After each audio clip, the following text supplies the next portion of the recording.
Or we're trying to go live.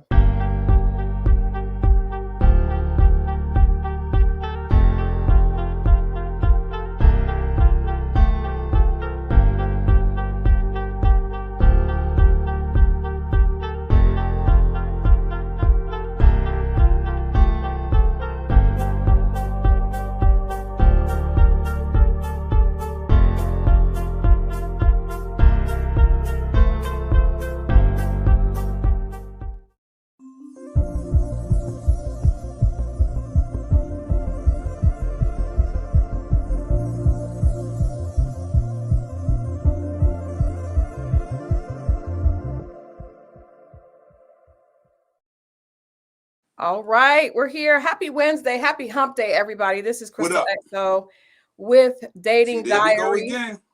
We're back. I can't hear you. We doing something. I ain't touched nothing.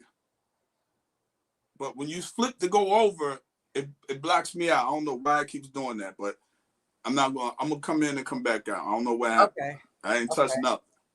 I don't know what that is, but maybe I need to bring Mo in after I do the intro. I don't know. But anyway, welcome. Happy hump day. It's Dating Diaries. We just lost Scorpio Mo, but we're going to bring him right back in. Going to bring Mo right back in. Hey, Tina Bree. Welcome. You guys come in and have a seat. We have a great show for you tonight. Before we get into that, I'm going to get Scorpio Mo back in the building so we could talk a little bit about tonight's show. We have a guest coming on that, trust me, I know you guys are going to enjoy. It's going to be an informative and educational conversation. And as always, we're going to have a little fun because that's what we do here on Dating Diaries. Now, as always, if you have a dating dilemma, a dating deal breaker, or a dating disaster that you want to share, you can put it in the comments, and we will, we will definitely get to those as we can for the night. There we go. All right, Scorpio Mo. What up? You know what it is? I think it's because usually I started and then I bring you in. Thank you. So I usually start it and bring you in afterwards, as opposed to starting it. So we'll have to do it that way every week. Oh. That way you come in after all the sound and everything is good. Hey, Miss J. Reed, Nita M. Welcome. I was telling everybody we have a great show tonight. We're going to have a lot of fun. And I believe it's going to be very educational because I think we talk about things that most of us have, that we talk about dating, which most of us, have experience. But tonight's topic, some of us may not have experience. We may learn something new. We just might. And I'm all for learning something new. Now, as I was telling our audience, as you come in, make sure that you share where you are tuning in from. That part. And if you have a dating dilemma, disaster, or deal breaker that you want to share, you can put in the comments and we've taken some just live like this. If you want to actually share it on live, you're definitely welcome to do that as well. Right. You know what I found today? What's that? So in 2013, I was in the thick of my singlehood because I got divorced in 2008. And so in 2013, I had been single for 5 years in these dating streets of Atlanta. Okay, Milwaukee, Wisconsin in the house. What up, Milltown? And I found this cover of me. There you go. Okay. Single satisfaction. I remember this cover. I do. Yes. This was my very first cover ever, and the subtitle was PR, Productivity, and Patience. PR, Productivity, and Patience. And I tried to. I remember this photo shoot. Right. This photo shoot with Sean Dowdell. Shouts out to Sean Dowdell. I tried to be sexy and I didn't accomplish it. You know what? It's not you, it's me. Can what you is it? Okay, now okay. Now when I turn on the thing, it blocks you out on the Bluetooth when it's connected to you. That's what's going on. But we good though. Oh, okay. So then this is the spread. Okay. I probably should have had that picture on the cover, huh? And that's Either one. That me good. and my dog. But so I've always loved animals. But this says Christal Jordan makes a hectic schedule look easy. The mother of two beautiful children, Chanel, 18, and Stone, 15, an award-winning author. Blah blah blah blah. But Right. it basically was saying that I was okay. My advice at the end of this article said, my advice is to live your life to the fullest and let everything else take care of itself. God knows how to handle the things that concern you. And I said, I think I would be a very unpleasant person if all I did was sit around waiting to meet the man of my dreams. I think women do themselves a disservice when that happens. Yes, she said when speaking to Christal, I began to get the feeling that there was an inside joke between her and God. There was a contentment that I recognized glowing from her spirit. Soon I was let in on the punchline. She had found a place of peace after her divorce. One day after my divorce, God gave me a scripture that became my life's mantra. It made me feel more connected to God than ever before, which built a confidence in me that has carried on beyond that time of that loss. So when I did this article, hey Marvin. Very poetic. So when listening in from Bermuda, I love the exotic locations because I really wish I was there. But when I was interviewed for this magazine, I had no idea that I was ever going to get married again. And I think, I just wanted to share that because I happened to see a copy of it when I was going through some old things. And I was engrossed in being the best version of myself I could be as a publicist and mom. And I didn't want to stop and be sad because I was, alone in that. And I think that's what drew, love to me. But it didn't come until that was 2013. I got married in 2021. So I got engaged in 2020, got married in 2021. So it took a long time. Yeah, I mean, men just come from a different. Yeah, I mean, in the process of, let's say, even from that article until the time you got proposed to, right? Mm-hmm. Or even prior to meeting him. Let me go back a little further. Was it an incomplete thing? Was it a thing you needed to check off? Was it a bucket list thing to try again and get it right this time? Not you get it right, but it be right this time. Oh, I think the biggest thing for me, and this from us being friends all through that time, was for a long time when you're alone, when you are single, you blame other people. And I think as long as I kept blaming other people, I remained single, right? Because I think at this time, I thought that it was guys, right? It was the fact that I there just weren't any guys that were a good fit. And, and then a little after that, I started to realize that, wow, I probably, even though I don't think I ever you never deserve what happens to you as far as, infidelity or whatever. But I do think that I had some work to do on myself. And I think that's what put me in a place to be open. But I also wasn't unhappy. I was living my life. I really was. PR, productivity, and patience really was my life. You know what I mean? So, okay, before we get into our stuff, we do have Azure has shared with us a dating dilemma. That's what I'm talking about. All right. Hi, Christal and Moe. I have a dating dilemma. I met this guy, 50, on a dating app. We had a really fun first date. While on the date, I learned that when he was in his 20s, he sold crack and other hard drugs. He has 5 kids. I'm uncomfortable about the drug thing. Not sure if I should proceed with him. Any advice? First of all, I want to thank Marvin McIntyre for that amazing compliment. Thank you so much, sir. Marvin McIntyre, if it just one of the legends in Black music history is hanging out with us tonight. So Mo, I'm gonna let you go first. She says that The guy is now 50, and they had a fun first date, and he revealed that when he was in his 20s, he sold crack and other hard drugs, and he has 5 children. But she doesn't say that she's concerned about the children. She says that she's uncomfortable about the drug thing. Where are we at, Mo? All right. Well, let me just say this. I'm a man in my 50s, and in my late teens and early 20s, I sold a little crack and reefer at one point.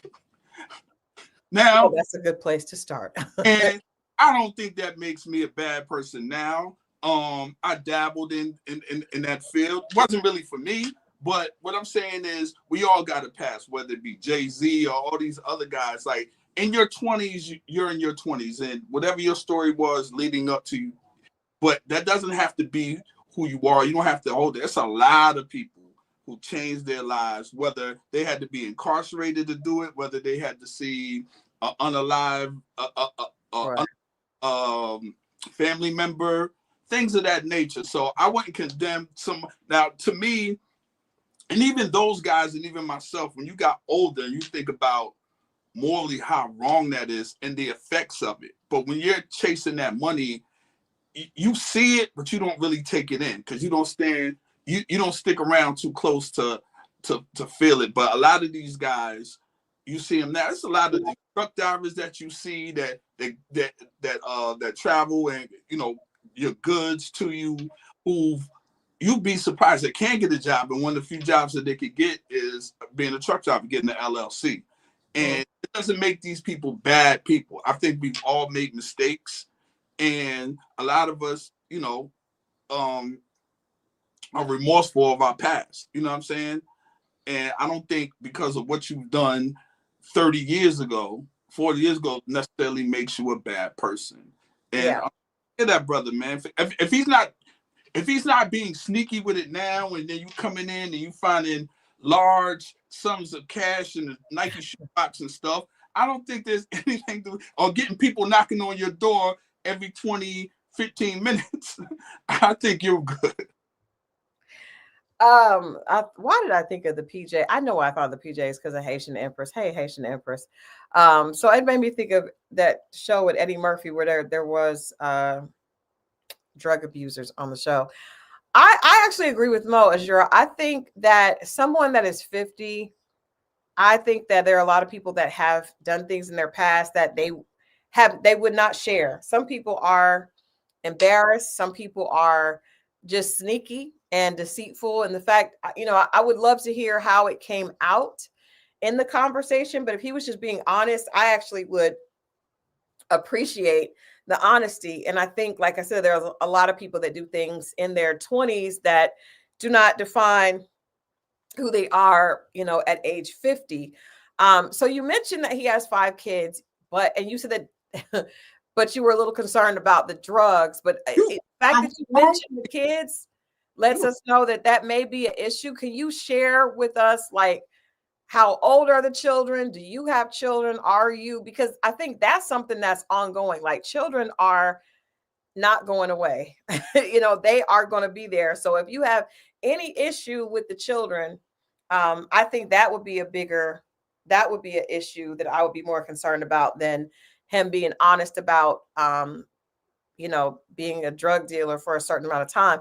I think there are a lot of women that have dated drug dealers in their past. And if we wouldn't want to be judged because of that, then we can't judge on the other side.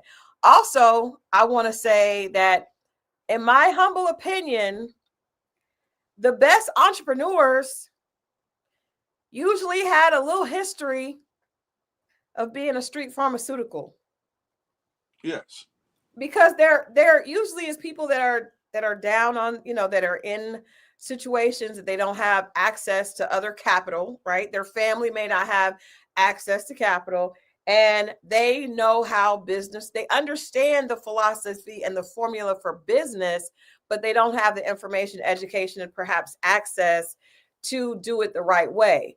So usually they're very business minded people if they can just channel it into something positive. And then I agree also with Mo saying that a lot of truck drivers, a lot of restaurant owners, a lot of people have flipped their money and done something positive. I would be more concerned about We're not going to sing the Future song, Move That Dough, um, ma'am. But I think I would be more concerned about what is his philosophy on changing, and then about the children. And yes, Nita, the relationships with the children in relation to the mothers and that type of thing. Because 5 is a lot. Hey, Deontay. Now, I will be like, I know a woman now that back in the day she sold a little of herself. Now, Oh, be judgmental on that. It's a little different. no. Now, Mo, you Oh don't yeah, have yeah, Mo. yeah. What's good for the goose is good for the gander. That goose is not. Hey, that goose is a little too loosey goosey that you out there putting it on my. I didn't. I walked into that one. No, I mean, I think there, and I know there are men that are mature enough to understand that what a woman did in her past doesn't dictate who she is today. And I do think you can't. You were quick to say that, the dope dealer. Now, if it was a guy selling, there was a guy using crack, then I would say you might have cause. Sorry, see the difference? No. Yeah. Okay. Yes. Azura said they have one mom. He was married. So, all right. So that's a whole different. So he was married and had 5 children with his wife. Yeah. I'm not mad at that. Now, how are they young children? And do you want to be a stepmom? That's really what you have to ask yourself, because it's not just about the person. A person could be amazing, but it may not be what you want to deal with. Do the kids live with him? No, don't say that. I don't like that. I don't like that one. Haitian Empress says, actually, it's the drug dealer mentality that are sinking Black businesses. Most are actually not very good business people, as think that a profit equals doubling, which imposes too much on your client. If they understood business, they would understand the gradual scale of profit, and their businesses would last longer. I politely disagree. Likewise. Because I just know too many of them that they understand loss and profit, and I think most of them that are mature.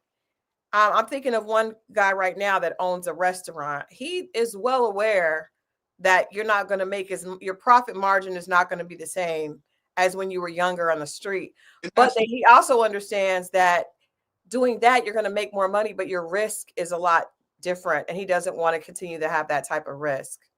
And that's it. We're not talking about guys on the corner doing hand in hands. We're talking about guys that understand wholesale distributing, things of this nature. It's just different. So you got guys on a bigger scale that those guys get it. Yeah, right. I think it's just someone that's smart with their money is smart with their money. But a lot of times people assume because somebody, has a past that was criminal, that they don't understand business. And that's not true. Now, I also want to say, and I'm not want to talk about business tonight, but because we're going to have Tammy back to do that later. But the reality is most businesses, not just Black businesses and not just businesses in Atlanta, most businesses fail most businesses fail and close within 5 years. And most businesses take a loss the first year. So a lot of times for us as African Americans, we don't have access to capital in the same way that our counterparts do. So that's a whole different conversation. Are there a lot of phony business people? Yes, but that's everywhere. And that's also in every race. We just know each other better, right?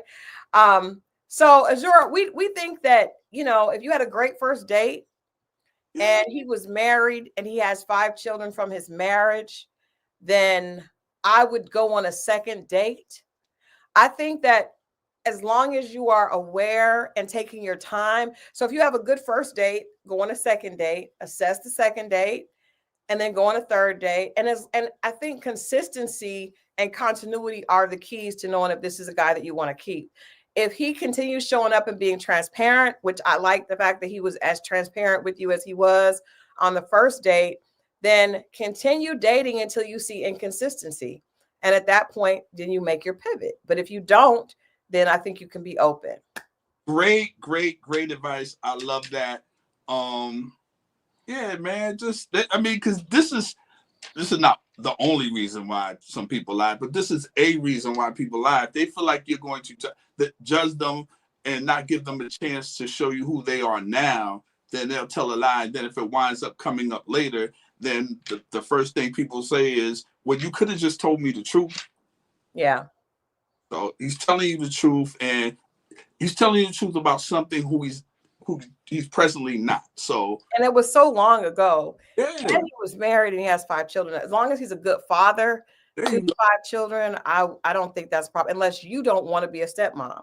And I think we have to be honest with ourselves. Like, that's a big thing. If that's an issue with you, be honest with yourself. But a second date, you're not getting married no time soon anyway. So take the time. There you go. I like that. Great advice. So tonight we're going to talk about alternative lifestyles. And we have a guest coming on in a few minutes that is in the polygamous lifestyle. And I think this is going to be a good conversation. Okay, she said he planned the second date while we were on the first date. We're going bowling on Saturday. I'll come back next Wednesday for an update. We love it. We love it. I like that. See, you know what, ladies, when a man wants to date you, he will. See how he planned the second date while they were on the first date? That's a good sign. That's the best sign that he's really interested in you, because you don't want a man that's just bored. You want one who really sees value in you. It's true now. It's true. So, Mo, we're talking about alternative lifestyles. Have you ever been propositioned? For our dating dilemma, disaster, or deal breaker, have you ever been propositioned to be in a alternative lifestyle? And if so, please share. Now, once you say alternative, we need to further define. That could be in so many different ways. That's true. But I mean, just share what your experience has been. I'm like, we need to be a little bit. What do you, as far as what? Period. Have you been propositioned to be in a polygamous situation, or what have you been propositioned for? You look like a deer with caught in headlights with sunglasses on. This is a very slippery slope. I have to be very, very careful with it. Some people try to, like we should go to the swinger club thing. You've been to a swingers club? Yeah, I consider that alternative lifestyle. I think it is. Okay. I want to be very, very clear. So I didn't go, but that, and then you just said that you went.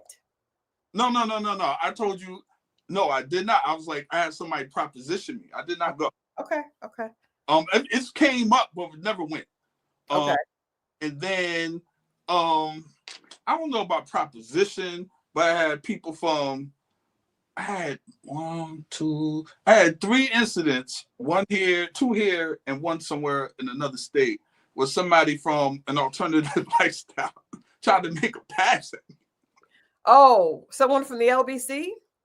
Yeah, man. Yeah. What did they say? After they picked their no. I was about to say something crazy. But they just they're funny. They come through with gifts first. I noticed that. They gave you a gift? They come through. Now I need to hear this story. No. Now we need to hear the story. I had one when I was in Job Corps. When I was in Pittsburgh, Pennsylvania, I was in Job Corps. I had one that kind of shocked me. Okay, we need share with us. Because I was aware of the person. Everybody was. Okay. Homeboy. What is happening right now? Him and his homeboy. Him and his homeboy? No. He just had a home. Everybody was aware of him and his homeboy. Mo. Everybody was aware of him. You were trying to. You're not gonna catch me slipping, because everybody was aware of him and his homeboy, because they were the only people that male-wise that was from that community.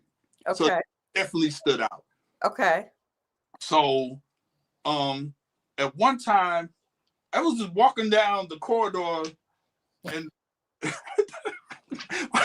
the way you said it, walking down the corridor. no, All right, come on. I tried to, a man never offered me a bag of popcorn before.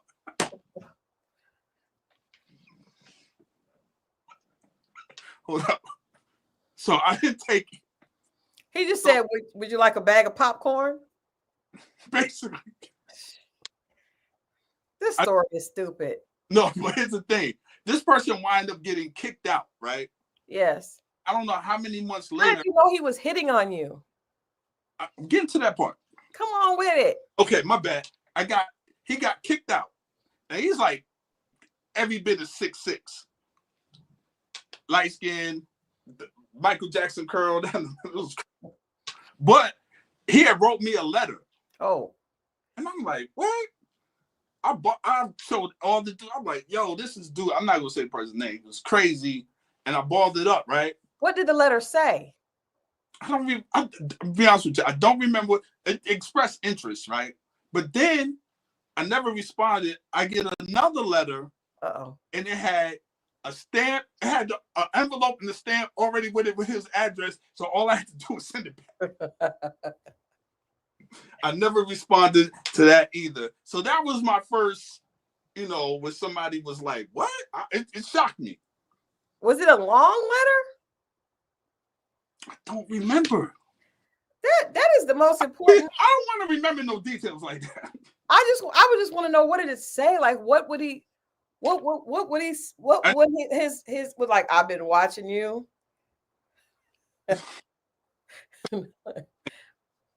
And then the other was two in Atlanta where somebody was like, hey, I really like, I'm like, and then somebody else I can't even get into because I wind up slight altercation with that person. Oh, wow. I'll just say that. But the other person that came down here was a friend of a friend, and he was a friend of a friend's cousin. Okay.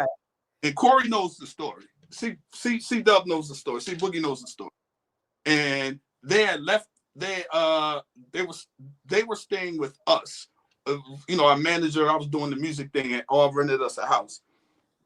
This person, came and left, and he came back for a birthday party. Me and C Boogie was happening because our birthdays are like 3 days apart. We were having a house party, and this person came with two other people from that community to the party, to the thing before the party started. And he was like, hey, I'm gonna get some liquor for your party. And we used to always make jokes, but we weren't 100% sure he was that way. But when he came in with those two guys, they definitely looked the part. I'll just say that. I go there, he was like, just take a ride with me on the way back. We're gonna get a liquor, so I'm gonna drop them off at the club. So I'm downtown Atlanta. We weren't only here maybe 4 or 5 months. We're downtown. I'm sitting in the car. They walk to the club. I'm sitting in the car. I'm looking around. I'm like, yo, this club is jumping. There's a lot of people out there. I'm looking around, and then it dawned on me, it is all dudes. Bulldogs. Yeah. No. It wasn't that, because this one was downtown. It wasn't midtown. It was downtown. I do remember that. And then he gets in the car, looks at me, and was like, I was like, hell yeah, I know. We go to the liquor store. He gets in front of the house. He says he's not going in. He feels uncomfortable. He gave me the liquor, told me he loved me. Oh my gosh. I don't know if he meant like, whatever. And then I went back in the house and I told C Boogie and all he can tell you, he can contest to the story, and it was wild. But those are my encounters with people from the. That was a lot. Was a lot. I've had a couple girls hit on me, but I've never had anyone in the poly community really like. I think I come off as a super square, so I don't think people try me. But maybe a couple guys that I was like that were asking me, just telling me that they didn't kind of watching my facial expression for a response. But my only experience was someone that was in an alternative lifestyle, and I don't even think it was alternative. He was just into like I guess, pain. And I think I told you guys that before. This guy was like, "Oh, we need to come up with a safety word." And then I was like, "Yeah, I never called him again. I blocked his number. It scared me to death because I didn't want to be hurt. So I just was like, no, I'm good." He freaked me out. And he was like, I just never would have thought that why would we need a safety word? That means that you want to do something that's going to hurt me real bad. And I don't want to do it. I don't want to do it, but we're getting ready to start with our guest tonight. We're going to learn a little bit, like I said. We have a beautiful young lady that is joining us to share with us a little bit. Her name is Marie. She is 52. She is the mother of two, and she's originally from New Jersey. She now resides in Georgia. She is the business owner of loveguac.com. Which is like artisan guacamole, which I want to hear about later because that sounds really good. She's married twice, been polyamorous for 4 years, had two partners, both males, now single. She is currently working on a TV show called Polyworld, Love Without Limits, where she sits with people and discusses their poly dynamics. Please help us welcome Marie. Hey, good afternoon. Thank you, Christal. Thank you for that. Thank you. And Marie, this is Scorpio Moe, my co-host. Hello. Hello, Marie. How are you? I'm awesome. How are you? Great. Let's get to it. Well, first of all, welcome to the show. Thank you so much for doing this at in the 9th hour.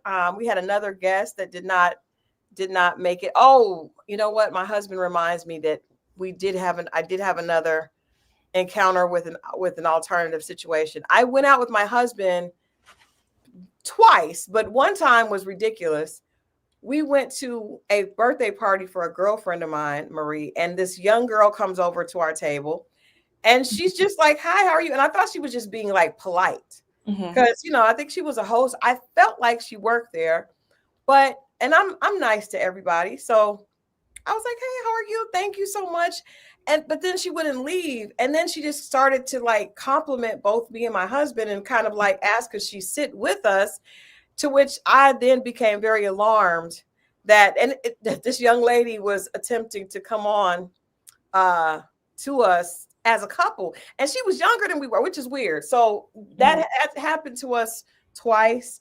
And I blame Gumboss. I blame my husband for that because I feel like, he's a typical, like he has the looks of a pretty boy, not the action. So I feel like women are really probably just want to sleep with him, but they will try to maybe get us in a package deal. I don't know, but it was concerning to me. Okay. But I don't know if that was for polyamory or if that was just for I think she just probably wanted to have a threesome. I don't think it was probably a lifestyle thing. But I wanted to get someone to come on to talk about this because I think, we hear a lot about polyamory and thruples and different situations. And what's interesting is everyone is like, "Oh, no." And then I see groups of people. I had a client that hosted like a winter ski fest, right? And we had about 1,500 people come, 12 to 1,500 people. And we get there, a girlfriend of mine and I were there. And then I did not know until we got to our destination that probably about a third of the people were a part of a swingers group. And I had no idea they all had matching shirts. And it was all very normal once they were around others, that were in the lifestyle. Otherwise, quiet. So I think that a lot of times people don't feel comfortable sharing until there's a safe space. So I wanted to have someone come on that could actually, give us the reality and not just, the provocative stuff, because everybody just probably has a certain stereotype about it. So especially with you having this, first of all, Marie, I love the fact that you had two men because it's usually the other way around. So let's just ladies give Marie an XO in the chat if you appreciate the fact that she took it the other way, because usually it never works in our favor. Oh, well, being in this lifestyle, I feel like I'm still a newbie to it. I've been in the lifestyle for about 4 years now. Okay. And when I was first introduced to it now, I've been married twice, and clearly that didn't work. But I got two great daughters out of the deal, But what I learned being married and then switching over to this lifestyle is having the right person that you can kind of get introduced and kind of feel your way through, right? Because as you said, there's so many different dynamics in this poly world, right? So you have polyamory, which is more than one love, and monogamy is just one. Mm-hmm. Polygamy is a man with two wives, and then you have the one where the woman has two husbands, right? So you have that. But within polyamory or polyamorous relationships, there's so many different dynamics. And what I mean by that, as you mentioned, three of my partners, we not my partners, but business partners of mine, we decided to come up with this reality show.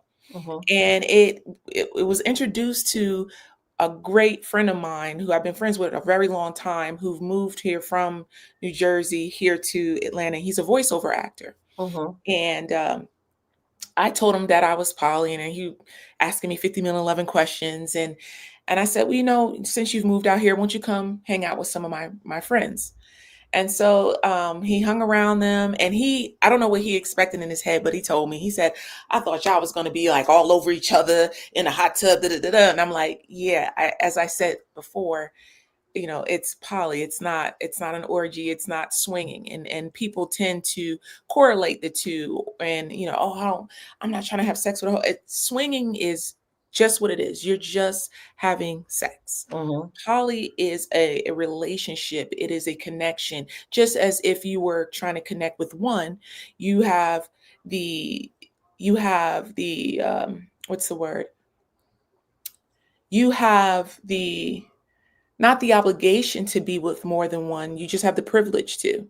You don't necessarily have it, right? So I have one of my best friends. She and her boyfriend are poly, but they've been dating exclusively together for the past 2 years. Mm-hmm.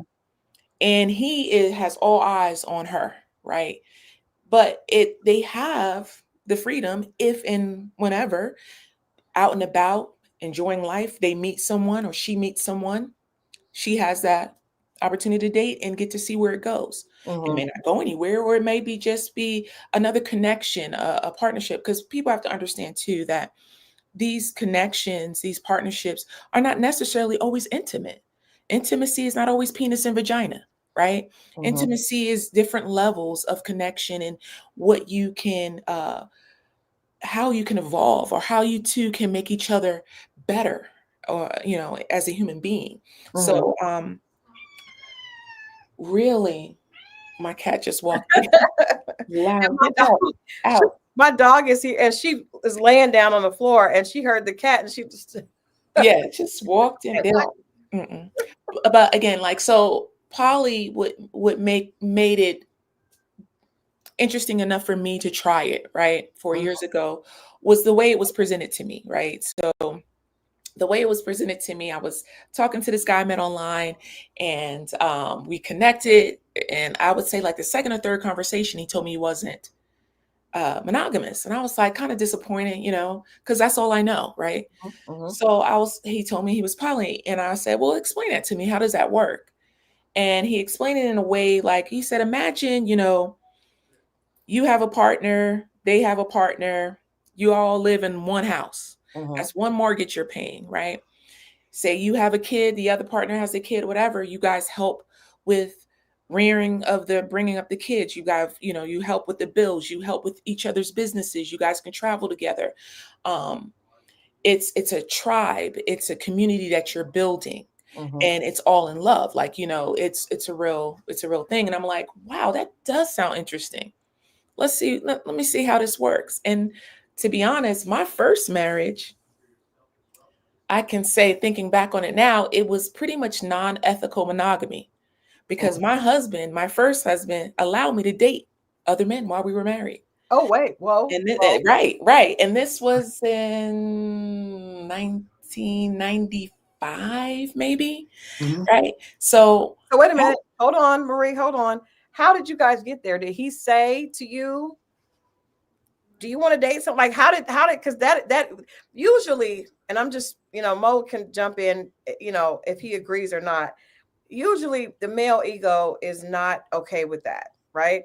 Absolutely. So for a man to say, that's why I always, I was being funny early when I said, it's good to hear it going the other way.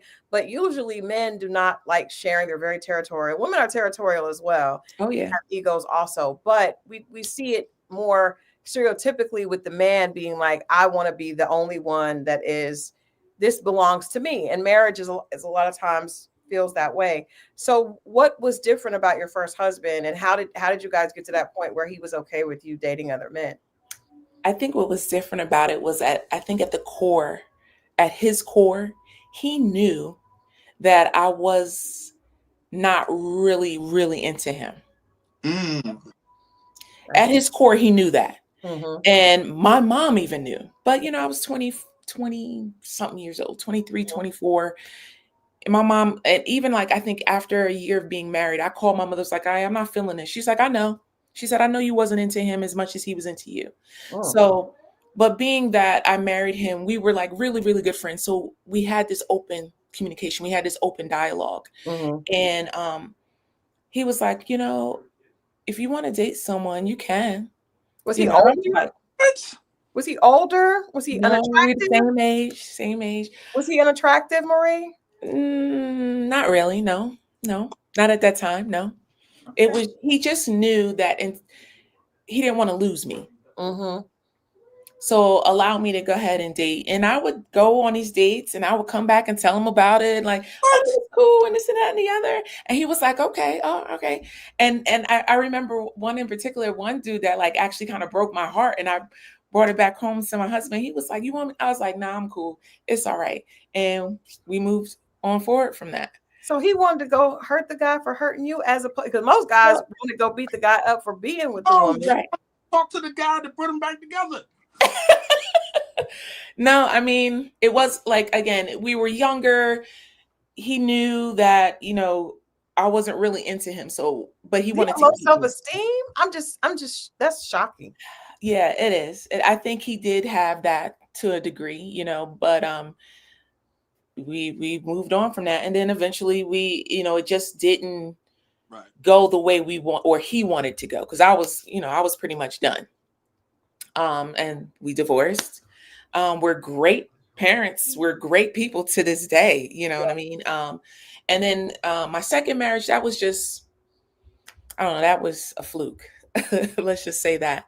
But I got a great daughter out of that deal as well. So what I learned at being monogamous carried over into the polyamorous genre, let's say. And you come in, like I would say, my first poly date, person and partner that I dated, there are those old feelings of monogamy that come up because, my partner be like, yo, I went out, he traveled a lot. And he was like, oh, I went out of town, met this young lady, this and that and the other. And I'm like, oh, I'm asking her, genuinely asking about her. Mm-hmm. And then he said, yeah, we're going to link up and hang out. And I was like, oh, okay, cool. But then at first I was like, I want to know what she looked like. I want to know, So yes, those old feelings come up, but it's within yourself. You have to check it. You really have to figure out, well, why am I feeling this way?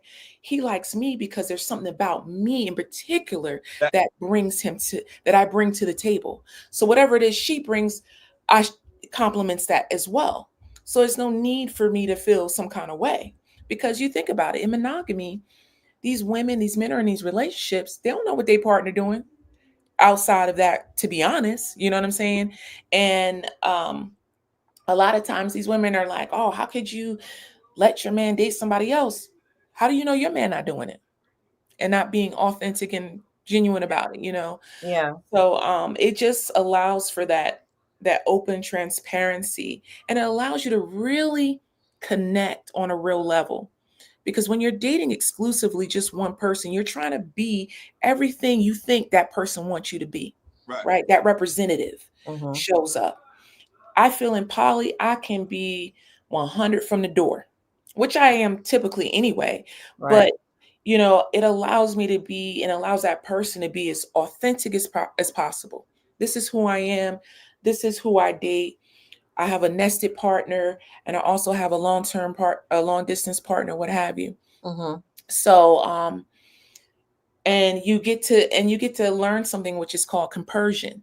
Mm. And compersion is when you're with your partner that you love and you see him getting love or being loved on by someone else that is in his space, and that makes you feel happy. That's a level of maturity that most individuals don't even have, right? Unless it's their kid or their sibling. But Mm-hmm. when it comes to someone that you're intimately, emotionally, mentally connected to, and Mm-hmm. you see that person being loved on and being poured into by someone else, and that makes you happy, that's a whole different feeling of level and of maturity and of an involvement as evolving as a Mm-hmm. human being that you can get to.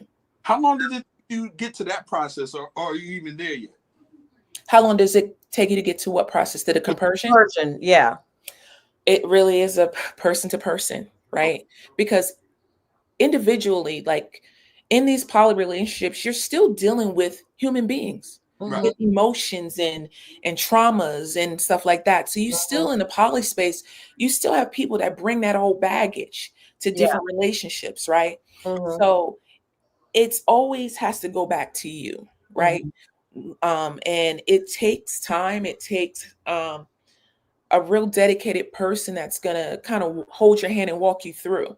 Yeah. And then, but still, the work has to come from within you, and you have to get over those traumas and work through them so that you can really enjoy the relationship you're in and not overthink. Well, he's with her tonight. What is he going to leave me for her? Like, no, it's not. It's not like that at all. It really isn't. We got a few questions. I want to make sure that because I appreciate our our family, XO family tuning in. So I want to make sure we get to some of these questions, and I have some as well. Like, I um, because Linda B says, so in poly relationships, are you constantly looking for other partners? great. No and yes, no and yes, and it really depends on the person, right? And so as I mentioned, my best friend and her husband and her boyfriend are poly together, Mm-hmm. right? But like I said, they've been exclusive for 2 years. Mm-hmm. And so you can decide, like I said, there's so many dynamics. You're not necessarily looking for another partner.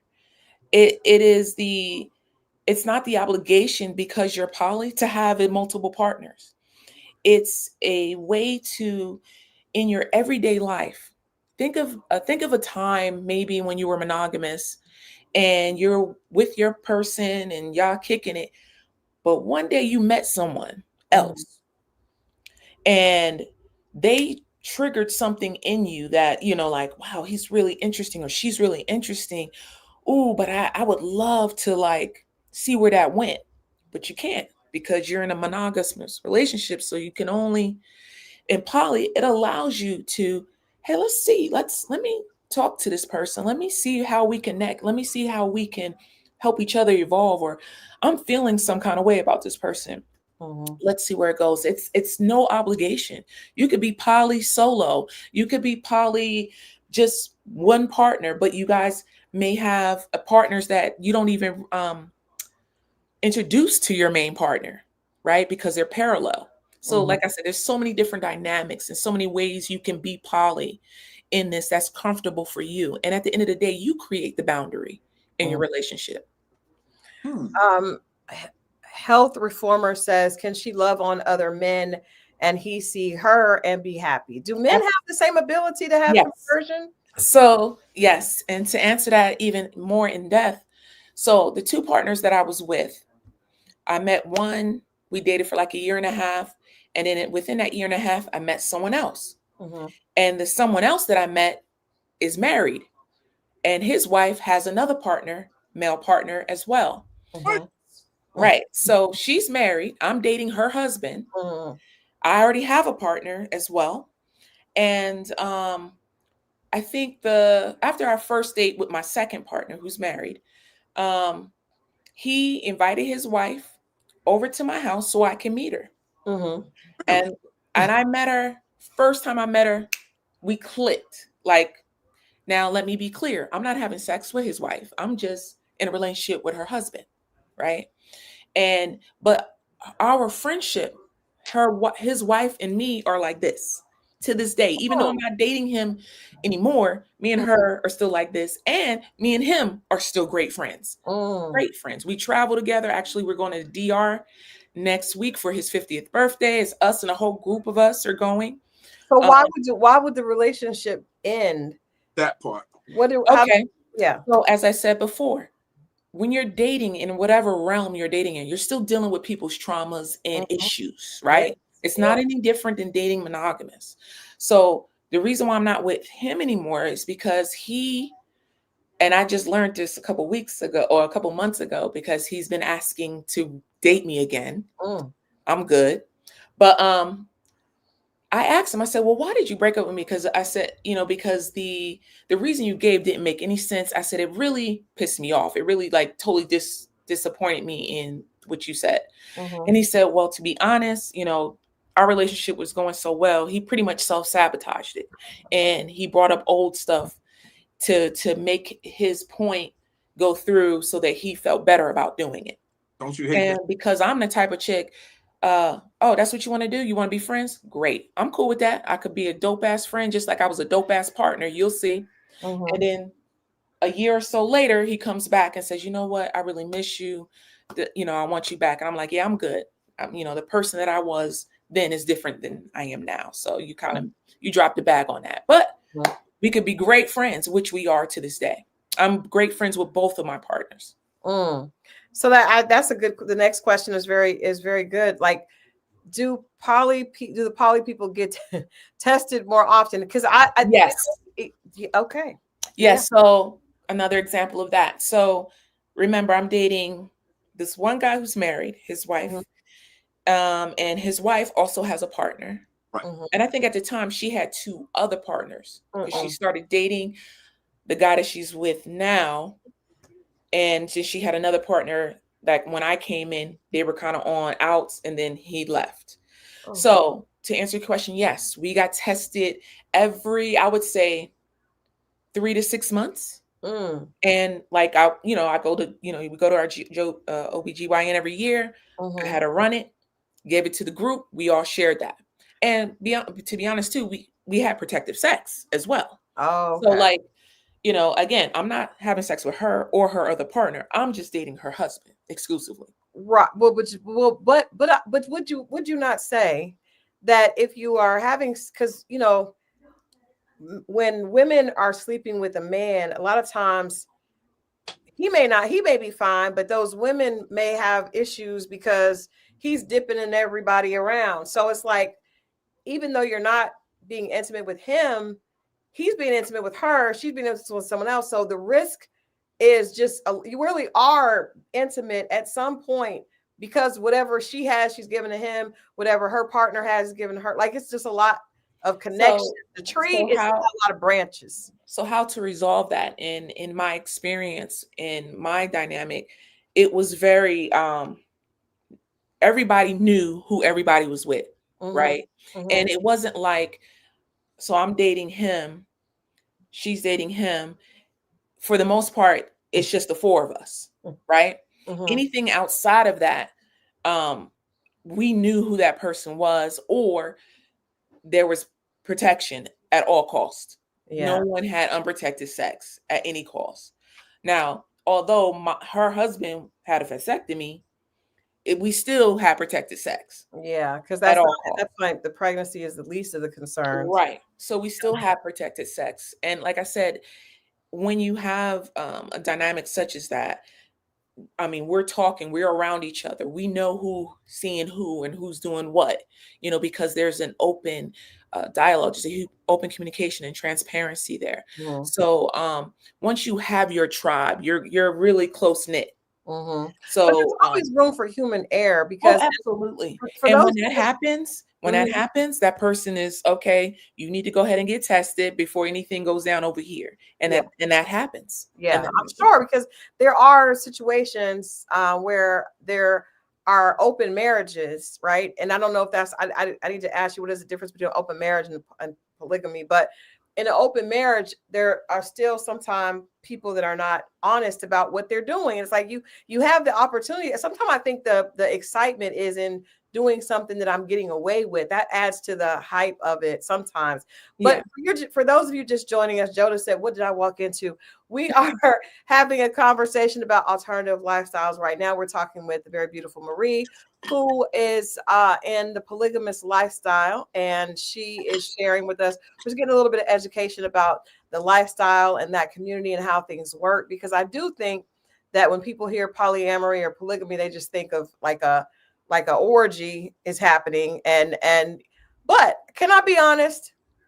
I would say I know that's that's not the lifestyle is not for me, but if I were to do that, to me it would not make sense unless the intimacy was a big part of it, because that's what I would, the emotional bandwidth that you, because being in a relationship with one person is a lot. My husband and I were just talking, we were just had dinner together before we got on here. And he was like, sometimes I don't feel like talking to anyone, including you. And I was like, well, that's fine, because sometimes I don't feel like talking to you. But if there was another person, oh my God, like the emotional burden of I would be overwhelmed. That's what she's saying. I think, like, I mean, obviously we put the sex out there first, but you know how you say, you hear people say to build a person, build a man, build a woman, or whatever. This is it in real life. You can really have someone, a little bit of everything that you want. I would be overwhelmed though. I don't want to, and I don't want to have, how do you pronounce it, Marie? Compersion?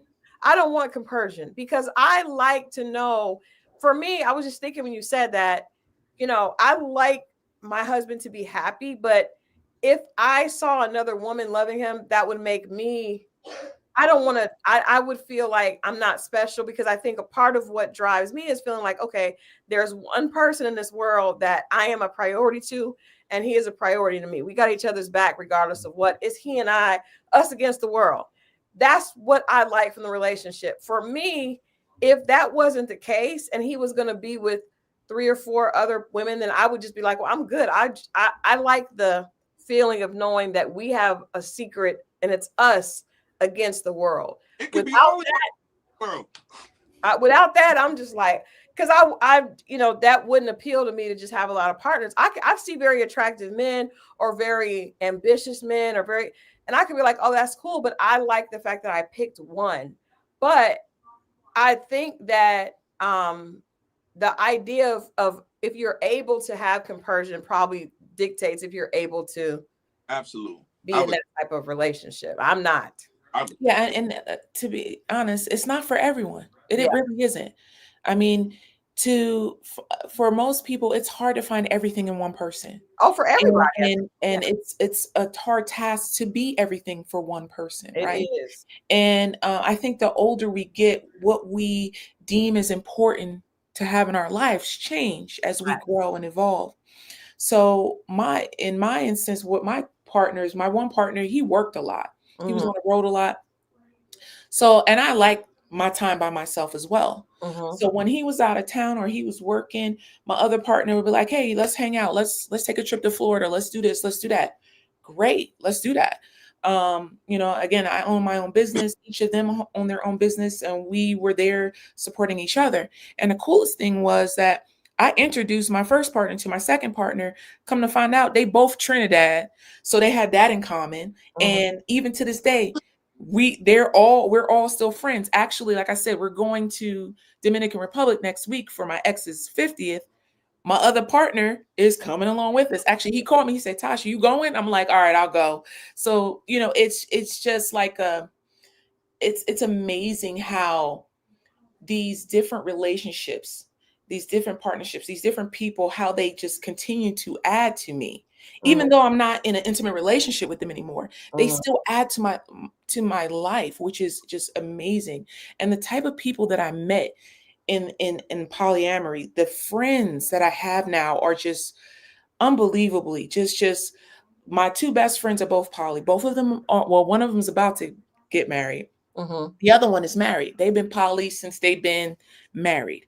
And as you mentioned before, I'm doing a reality TV show on this. And we've interviewed dozens Mm-hmm. of poly couples, Mm-hmm. single poly, married couples, and different backgrounds, different professions. Mm-hmm. And all of them said that some of them were married monogamously before, Mm-hmm. and how it made them feel and what transpired them to be in this. And you'll be amazed.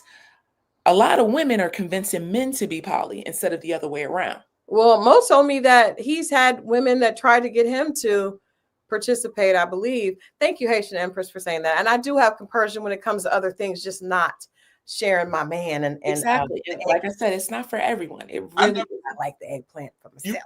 hear about like the woman and man trying to convince some woman. I've Mhm. heard of two women, and tell me if this true. Does it happen? Two women like approaching a man. Yeah, it really depends, right? So um it depends on the dynamics. And like I mentioned before, you have poly, kitchen table poly is what I participated in.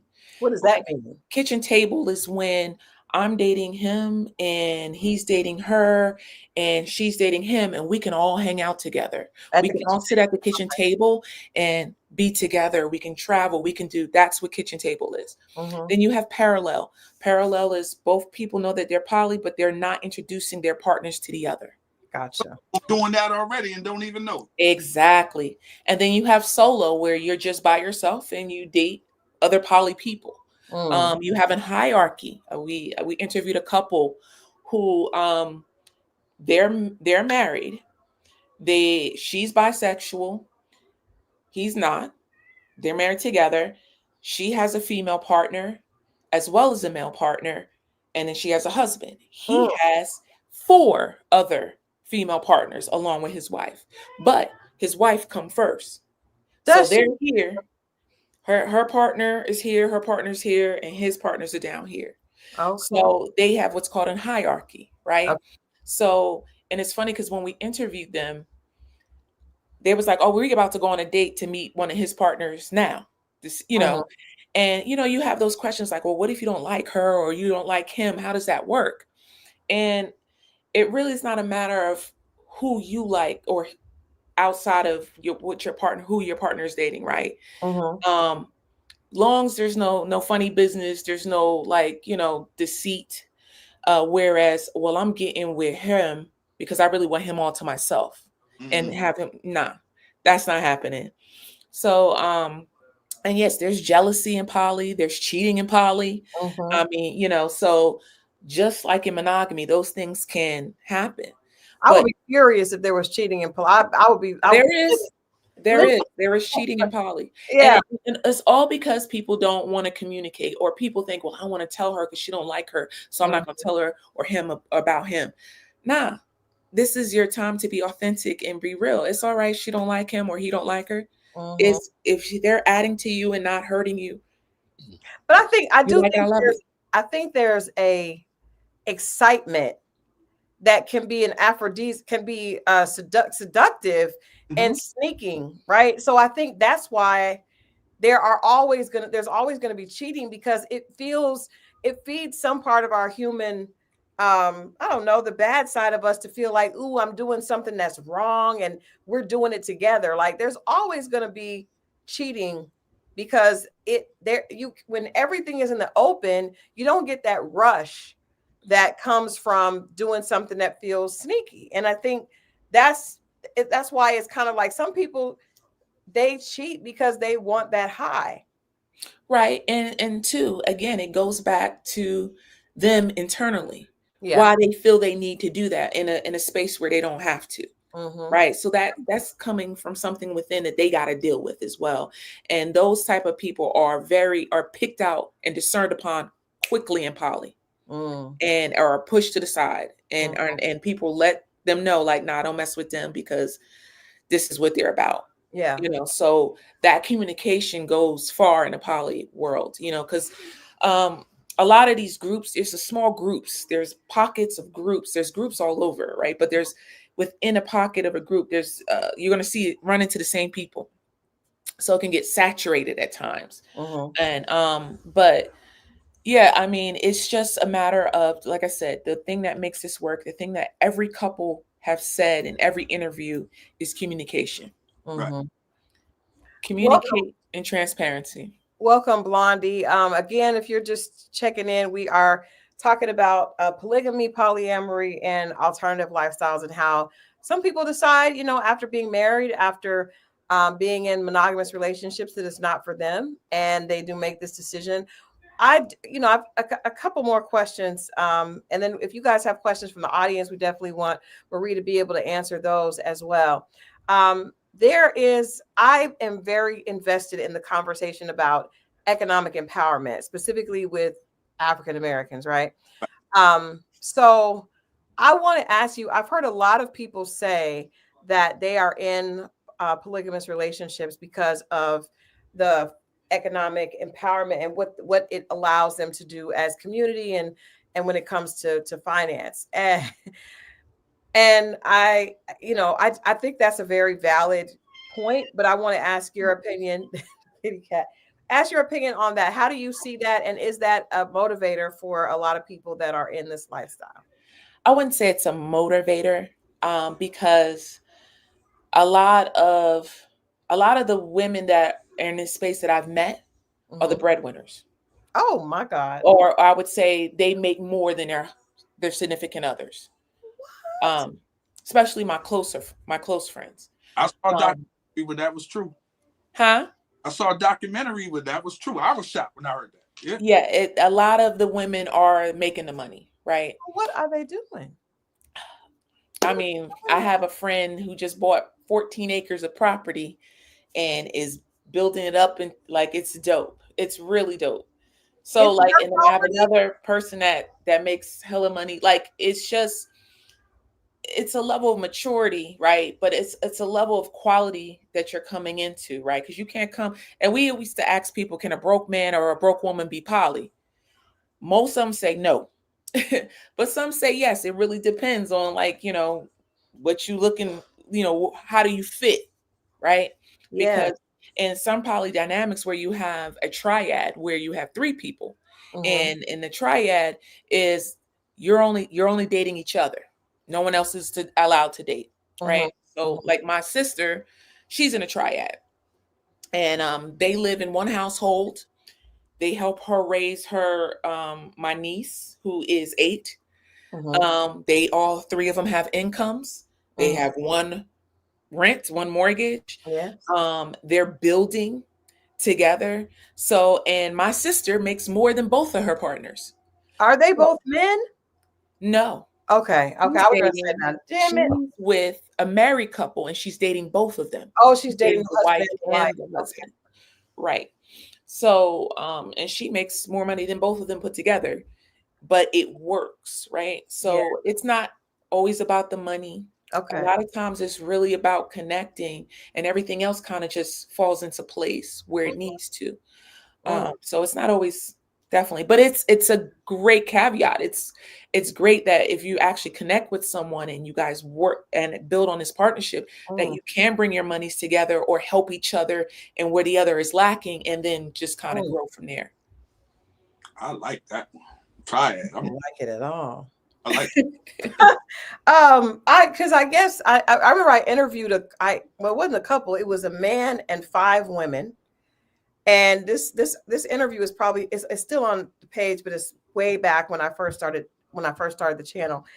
And all the women worked at Hartsfield Jackson Airport, and he did too. Mhm, And they were all just working, mhm. like just shifts changing with the kids. And I was just like, so what is the perk? no babysitter, bunch of food in the crib, one rent or one mortgage. Sound like a winner to me. It does not sound like a winner to me at all. I know in some instances where you see men, like we interviewed a guy that had 3 partners, right? And the way he hooked them was crazy, because you Tell us, you yes. might as well call him a pimp. Oh, and was. And but at the end of the day, guess what? All 3 of them women was happy to be in that relationship with him. But do you So think, okay, do you think that because there are a lot of women that are happy with very little because they don't believe they deserve more. Stop hating. True. I'm not hating. I'm not That, I mean, that is a true case there too. But some feel like, I met a guy who had 2 wives okay. and he had an external partner. Now the 2 wives didn't date anyone outside of him, Mhm. but he covered everything. They don't even have to work if they don't want to. They take care. The grandkids come over, they help with the grandkids. Mhm. Like, and he hustled. He got bank. He is his very self-sufficient, and they are very happy. Now All that 3 of makes them. sense Yeah, I because I mean, think there's perks that have to come from anything, right? right. So if the man, and I think Haitian Empress said this, and we know in different cultures, a lot of times the man is able to have multiple wives, especially in different religions. But if he's able to afford them, but if I'm gonna hustle and be out here working and paying bills and sharing a man and washing her dishes, what is happening? I Once mean, so let's switch it around. Let's switch it to like a woman with 2 men, right? I like Or that. That's multiple. better. Okay. Okay. Let me let you know how this works from School me, experience. Marie. School me. Yeah. So, all right. So each person, you like each individually for their own. It's not like you love them any one more than the other. They both bring something to you and you bring something to them. So, for instance, my friend who's married and has a partner, she has the dopest team, so they got her back. And the 2 men have become like husbands. They're like brothers. Like, they got each other's back because their main goal is to make sure that that person that they're both entwined with is happy, is good. And they bust their ass. They have businesses together. They really, I mean, they've built this system, this tribe with just the 3 of them. And it's amazing. It's amazing even to be around them, that energy, that love. And like I said, I was dating him. And like when him and his wife would be together, like say we were out, like he invited me to her birthday party the first couple months of me and him dating. And it's a poly party. It's a poly. Everybody that's there is poly. I think except for one person. Is that like a swingers thing though? No swinging. No. Okay. So I know people tend to put swinging and poly together. It's not the case. Okay. Now you may get a partner out of swinging because it grows more than just sex, right? Because poly is more intimate in a sense that you're making a connection. Okay. Swinging is just having sex. That's But at the poly party, we could at night. You could, but again, you set the boundaries. Gotcha. It's not an obligation at all. It's not forced on you. Expected. It's not expected, but if it happens, right. It's not it's a good night. expected. It's not forced on you. Gotcha. So we're out, and I mean, this was the first time that I had been around other poly people, and I mean, the coolest, the just down to earth, genuine people, and I mean, it was just amazing. So it's not always the sex. It really isn't. It's only if that's what you want it to be. Like I said, you set the boundary. If that's what you wanted, that's what it is. But it's definitely 2 different things. No one's hiding anything. You can admit that you like somebody else or interested in somebody else in the room, and there's no shaming. It's no, hey man. Hey. It sounds like Mo is interested in maybe a pamphlet afterwards. No, it's a definitely something that will open you up or get you to go more within and make sure that when you're around people that you're really presenting a real authentic version of yourself. And know that these people don't judge, don't criticize. They just love on you. They just love on you. So, Marriott asked, is there a world in which she would switch, I guess, back to monogamy? I could actually do it, but it would probably be non-ethical monogamy. Oh, right. So that's no. So it would be monogamous, but it could be non-ethical, which means that my partner, we would sit down together. We, in any partnership, friendship, mother, son, daughter, whatever, you should be checking in with your significant others anyway, whether it's a monthly, weekly, quarterly basis, and just checking in with your partner, be like, hey, you know, how's it, you know, what's good, you know, and have those discussions, right? So if I would now whoever I date, they're gonna know that I can't come from poly, right? And even for me now, I'm more so looking for an exclusive partnership with someone, right?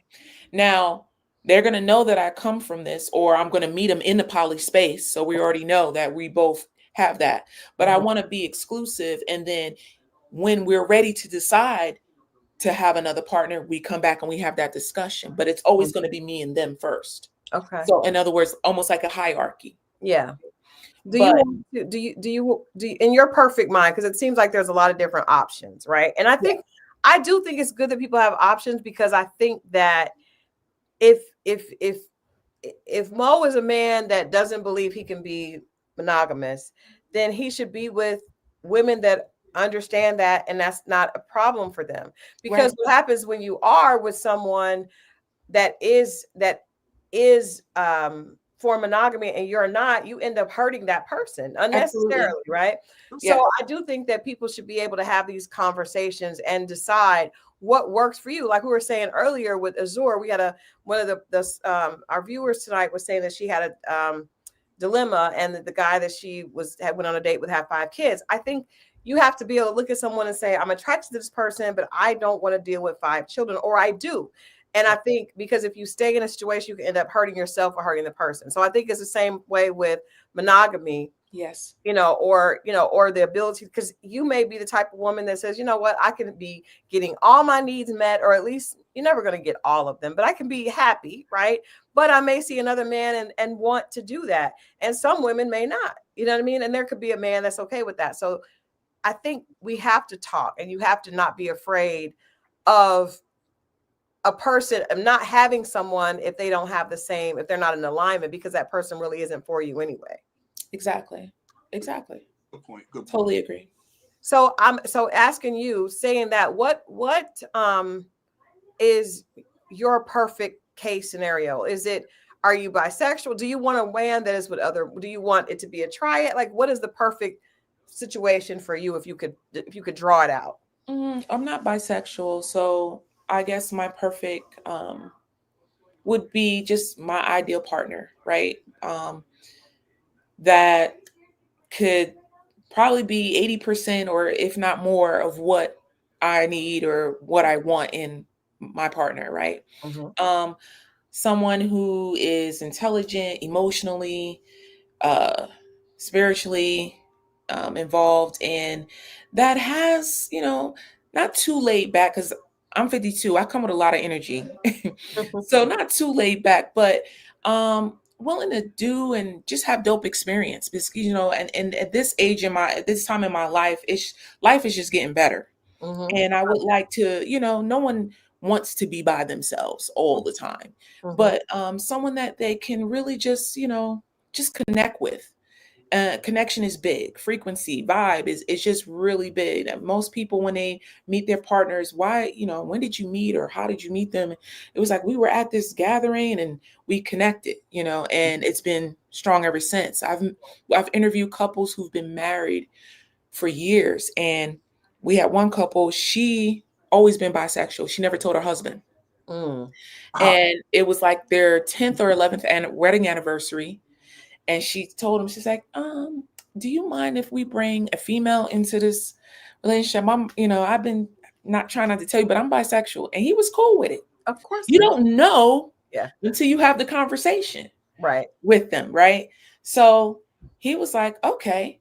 And he decided, well, I want to try this too. Let me see if I meet someone. And it worked. And they created this whole group. And and they do events and stuff for other polyamorous couples and stuff like that. So it just grew into something, because she was finally spoke her truth to her husband. So it's really, don't knock it till you try it. That's all I'm saying. And like I said, it's not for everyone. Everyone get over that hump of just having that one person that for them, and worrying about who he out with or who she out with, and what is he doing to make her happy, or is his sex better than mine? Yeah, it's so beyond that. That's just little stuff. It's so beyond that. Oh, let me put my glasses. Let me see what you look like real quick. I ain't got my reading glasses. Really, really, Scorpio. I ain't got my reading. I had to see real quick. Continue. How about good? Is that you? Oh no, you're gonna ask a question or say something. Yeah, go ahead, ask the question, bro. No, I got questions. I'm just saying, I can't see without my reading glasses. So she looked blurry, but stuff started. You know what? You're good. I need you to ask your question, but I do want to say that our audience says 52 where you look amazing. You would definitely, they would not have thought you looked 52 years old. Come on, Scorpio Moe, with your questions, because you can't just do that without having something to say. No, I just want to, but I do have other questions though. But okay, so if you're in a situation where, like, for you to get, I just don't see you being introduced to something, then pulling back. Anytime I know any woman that was introduced to anything other than something negative, then is no way that she could go back to that. So is that truly, have you known anybody that went poly and then just came back, any of the polys, and came back and had a monogamous relationship with her and her husband? Yeah, I mean, I met a couple that we interviewed, and they've been poly together going on for like 5 years, right? And he has other partners. She's bisexual, so she has other partners. But during the interview, we asked them, we said, would you consider being monogamous? And they looked at each other and said, if we had to be monogamous, I would be monogamous with him. And he said that's just her. So there are instances, you know what I'm saying? So they are, but every situation is different. The other married couple, she was raised in a polyamorous household from birth. Interesting. She had 36 siblings. Oh, Jesus. Okay. She had 8 parents. They all lived in the same household. She had to teach, and her and I are the same age. She had to teach her kids what monogamy was, because poly is all they grew up in. Oh, yeah. Wow. So her mom, her father, and their partners all lived under one roof with their siblings. Wow. So we were blown away, like, wow, because that's something you don't really hear about in Black family. And she said, I got 36 siblings. We all lived. She said it wasn't until, once my kids went to school and went to college, we had to tell them what monogamy was. They didn't understand it. They was like, what? Who would do that? Where was that? And these were Black people? Yes. Where were they from? Like, they're from Atlanta. They're from one. Her husband was born and raised here, and I think she is from Ohio. Yeah, she was from Ohio. So in Ohio, polyamory. And she said in her neighborhood, most of the families were poly. So like going to school, they didn't get teased or anything like that, because it was common where they were. Wow. Like her friends down the street, their parents were poly. So I wonder, was it a religious thing? Because like in the Amish, like on Sister Wives, they have that. No, it wasn't a religious thing. They weren't religious. They were just getting out. Poly. And you have to understand, this has always been going on. It has. It's just more so recently you're hearing more and more of it. This has always been going on under the surface. Absolutely. More so you've heard the polygamy side of it, but this has been going on. This polyamorous thing has been going on. It's just more and more prominent, and you're going to hear about it way, way more. I even hear it on TV shows now. Like, it's the thing. So I know we've just been hitting you with questions and had you here for quite a while, but can you share with us, hopefully you'll come back when your show comes out and we can talk about that, but where can people keep up with you or find out more about the show? Because people asked in the chat earlier about the show. So we had a website up, and the website was up basically just because we had people entering who wanted to be interviewed. So there's an entry form, but we might just put it back up just as informational. Right now we've finished with all the interviews, and now we're picking through the couples that we want to put into the Sizzler or the 5-minute trailer that we're going to pitch to 5 different networks that we have in mind. Well, 6 now. Someone else jumped in. So I might see if I can get the website back up, but it was polyworldlovewithoutlimits.com, but it's definitely not up anymore. But I'll probably get it back up just as an informational. Okay, Because there was some information on there, and it also entailed like the different dynamics that we were looking for. I mean, we had lesbian couples. We had a couple. She was femme, and her girlfriend was not. What do you call the non-femme? Stud. Yeah. She was a stud. And they talked about their poly dynamic, and theirs was very unique. We're definitely picking them for the Sizzler. They've been together for 11 years, married. They have 2 kids. Artificially inseminated was one. Another one I think they adopted. And they're dating the stud's ex-wife. So the stud was married. They divorced. Now she's married to her new wife for 11 years. Got the other and one. Now the first wife is back in the picture, and she's dating both of them. I thought you were going to say that the other one was dating a man. Nah. Nope.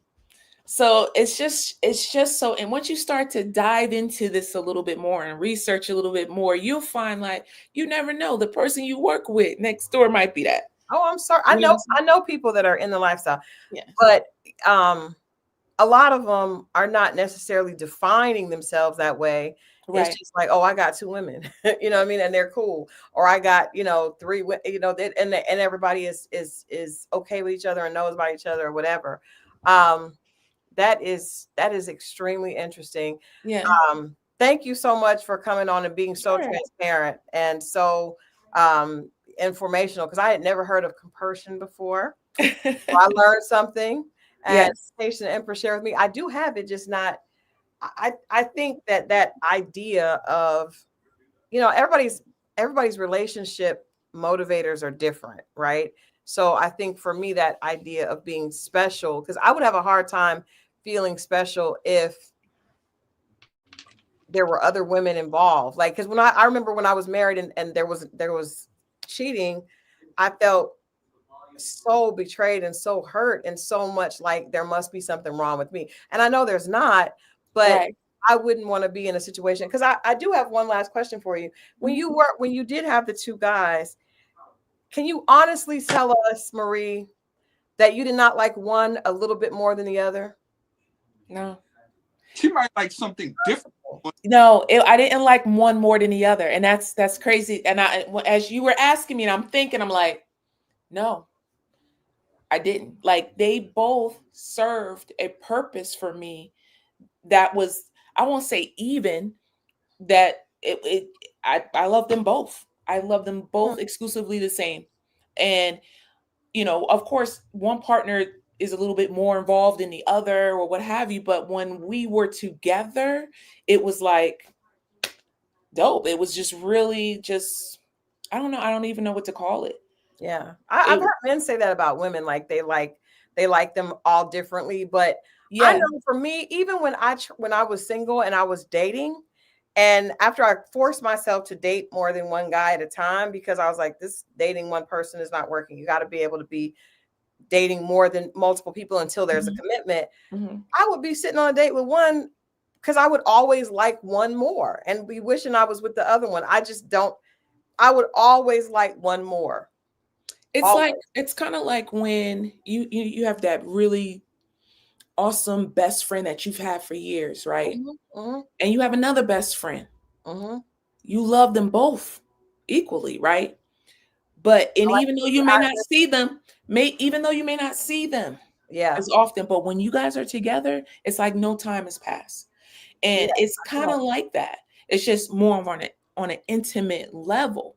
I can't even say one was better in bed than the other. That's my next question. One gave me sex in a different way than the other one did, but it was both good. One was more like good for you.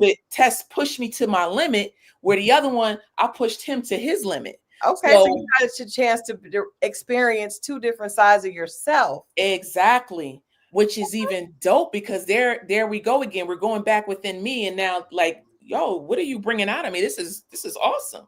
One of them brought more of a femininity out of me, where the other one was like, he brought it out of me, but it was like we were like besties. We was like cool, like that was my best friend. Yeah. So it's just different, like what they bring out of you, and it should be a good thing either way or both ways, right? Yeah. So, and the friendship. I mean, I don't think this conversation. I don't think we've actually talked about the physical because I mean that could go a whole different direction, but it sounds like the support and it sounds like it's a lot of support. So you just it is. I remember one time I forgot my first partner's birthday because I was like doing 50 million 11 things. My second partner was like, hey, we're going to Florida for a concert to see Burna Boy. You coming? I was like, for sure, I'm coming. And then I booked my ticket, about to go, and I'm like, holy crap, I forgot my partner's birthday. And so my second partner was like, ooh, do you want to, maybe we should invite him, or do you want to reschedule so you can spend time with him for his birthday? Now he's checking for my other partner, make sure he good, right? Yeah. And I was like, nah. So at the time, my second partner's wife worked for a company, and she said, listen, I'm gonna send him something from my company from you for his birthday. So I was like, bet, thank you. So it's like that kind of thing. And you hear lots of stories like that where you have a married couple who both have partners, right? And say it's one of the couple's birthday. So I had these two couples, they're married, husband and wife. His wife's partner, a guy, called the husband and was like, yo, Chris's birthday coming up. We should do something, and let's rent a cabin with my wife and your wife and the kids, and we celebrate Chris's birthday at the cabin. That is so dope. Okay. That takes a mature man. Yeah. Who's married to this woman, for her partner to be like, yo, let's get together and throw this for our partner. It does sound like a group of friends, because I have a group of friends, and we all hang out. But it sounds like the only difference is if some of us slept together. Again, intimacy is not always penis and vagina. Yeah. No, not always sex.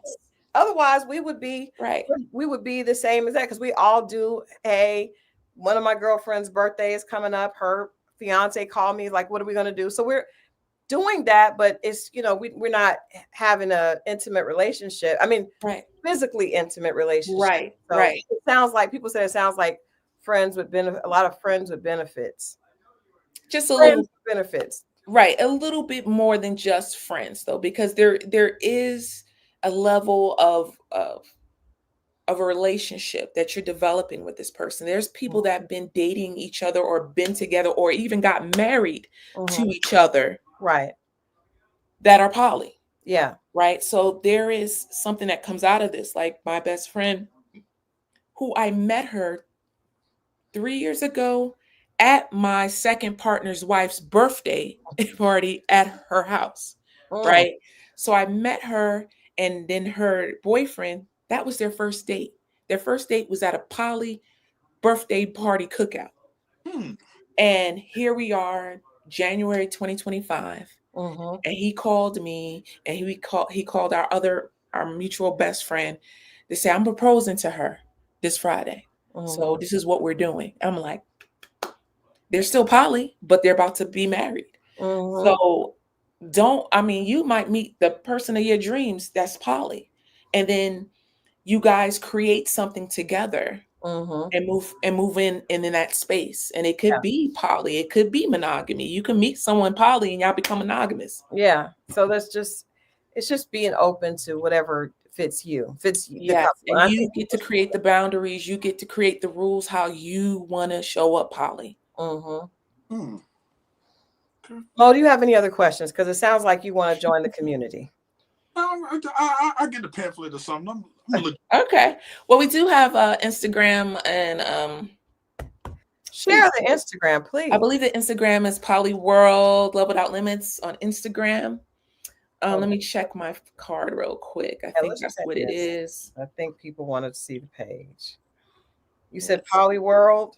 Let's see. Website, Facebook. Let's see. Oh, we got TikTok too and Twitter. All right. Let's see. At Poly Love Without Limits on Instagram. Okay. And let's see. Twitter. Or X. Poly World Love Without Limits on Twitter. Okay.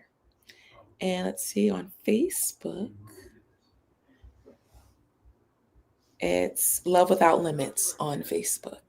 Okay. So we need to look for Poly Love Without Limits. You guys go ahead and follow. Thank you again so much, Marie, for joining us and sharing. And please share with me when you get the site up. Yes. And I'll make sure that we share it. We do this every Wednesday at 8 p.m. On my Facebook and then on YouTube as well. So we have a good time. We talk about different dating things, but I think tonight was definitely, I learned a lot, Likewise. Awesome. Yeah. So you are definitely welcome to come. Please come back when you guys get the show out so we can ask you about these specific couples that we would probably have. Oh yeah, we have to do two videos. We're editing process now, and we're probably going to do a release party where we invite the couples, to come back and watch what we sent out to the network. So we'll definitely keep you abreast of that. Okay. Well, send us an invite. Yeah, absolutely we'll come out. Okay. Okay. Awesome. Thank you. All right. Have a good night. You're welcome. You too. All right. Oof. That was interesting. I wouldn't. They'd kick me out in 90 days. Why would they kick you out? They'd be like, Mo, you supposed to share with. I'm like, I'll share the rest. I won't hold on to this one. That was funny though. I saw the thing when she was talking about the stud and the other lady. What do they call them? Well, the femme and the stud. Right. When she talking about the stud, I saw this thing where it said, and it was true when I really thought about it. You know how women love tall men, 6 feet and taller, and all this stuff. Yeah. How come y'all don't get no studs that tall? Because those studs aren't studs that tall. No, any stud I see, 5'10" maybe. They'll be short. Yeah, they're tiny. They never dress like gentlemen. Like women, they want the roughest, toughest. They want a roughneck. You never seen a stud dressed like a respectable man of the society. That's actually the reason for that is sad, because a lot of people feel like the definition of masculinity is toxic masculinity. You know what I mean? So they feel like the way to be masculine is by pants sagging and being disrespectful, and that's not really how you can be how masculinity should be defined. But I think that's a big issue. The chat has been hilarious tonight. You guys talking about carnival and all kinds of stuff. It is hilarious, but that's good. I love to see everybody supporting everybody, and you guys are obviously going to have a really good time. Maybe we have to come next year. I can't do it this year, but next year.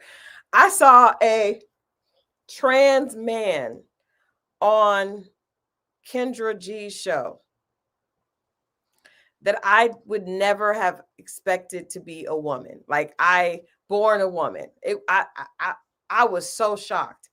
And one of the things that he was doing was all the gesture. I mean, he was a beautiful man, you know what I mean? But the idea of masculinity being yo and not all of that is like, I feel like when we see trans women or gay men try to mimic women, it's like it's almost like a caricature over the top. I think it's the same way with that. Hold on. So this was born what? A woman. Okay. Okay. Yeah, but I would not have known that he was. I would not have known the person was born a woman. Right. I would not have known. I was shocked. And had a beard and everything, like a good one. I work with some women that look like that now. They ain't get no surgery. So I believe you. They're not trans. No, well, I told you there was one in my job. It was one, and then there was another one, and somebody called him out his name. They fired that person, and then that trans person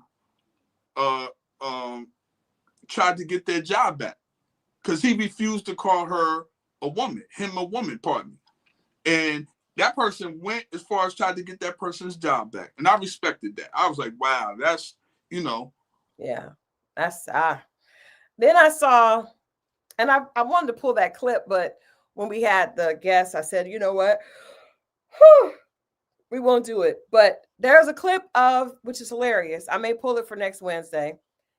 A clip of Cheryl Underwood doing her Club Shay Shay interview. Cheryl Underwood is hilarious. And she says that she would like to have a sister wife to handle, because she actually went on a date with Shannon Sharp. Mo. Whoa. For real? Yes. This is like 32 years ago. They said it was 32 years ago. Cheryl Underwood, the comedian. Yes. Wesley Snipes looking for Underwood. I didn't say that. I said the comedian Cheryl Underwood. Ooh, that was a sight. Just go ahead, continue. Woo. So they went on a date, and she said that she kept talking to him because she was trying to get some. And he said that he doesn't believe in doing it on the first date. That's a lie. I'm probably going to say the same thing, but that's a lie. Mo. So then she said that she did confirm that he was packing. And then she said that she would have no problem sharing him with other women. And she said, you probably wish we had gotten married now, because I would have let you have multiple women. And he just Cheryl Underwood ain't got no choice but to share. That's not true. That is not true. That's not true. That's not true. That's not true. He got money, he's sharing. Trust me, she's sharing. What? Mo. God bless her, though. She is a funny comedian. I like Cheryl Underwood. I met her. You remember I took a picture with her when she came here. I met her. She's very funny. That was Underwood you took a picture with? Okay, that's cool. Okay. I wanted to show her. Okay, that's cool. Is she on the show? Yes, she's still on. I think it's called The Talk. The Talk. Good for her. She's been on there a minute. She has been on there a minute. She has been on there a long time. Well, we're gonna go ahead and wrap today. I think because my computer is frozen. I don't know what's going on. Maybe my internet is weird. It's weirded out. But we will wrap today. We'll be back on Friday. And you guys, there is the finale for Love and Marriage Huntsville will be out on Saturday. And there's still more tea pouring about the show. So we're going to talk about it. We're going to talk about what we expect to happen on the finale.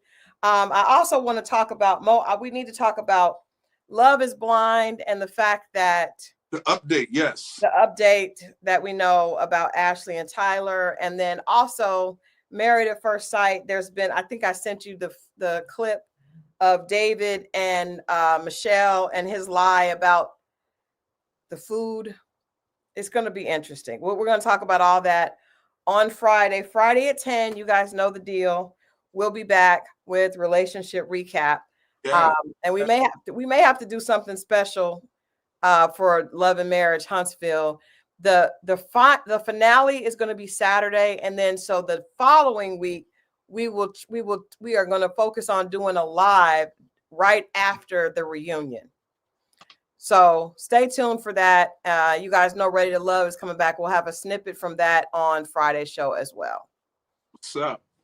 All right. Well, we love you guys for watching. Enjoy the rest of your week. Stay positive. If you're interested, make sure that you go and check out Poly World, Love Without Limits. And we will see you guys back here on Friday. Friday, y'all. Love y'all. Be safe.